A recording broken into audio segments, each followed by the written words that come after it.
У бедных людей не хватает денег на еду, на машину. У них есть дети, у них не хватает денег на игрушки, книги и на хорошую одежду. И это очень плохо. Еды должно хватать на всех. Чтобы не болеть, надо мыться всегда, кушать и еще и тепло одеваться. Все должны ходить в школу.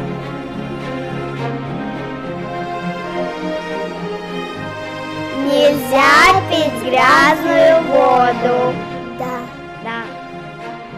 Энергия – это когда светит солнце. Экономика – это когда на все хватает денег.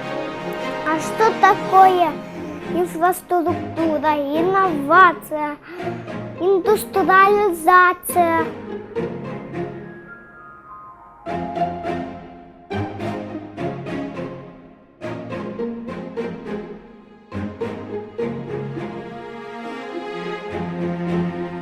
Мы любим свой город. Нехорошо выбрасывать еду.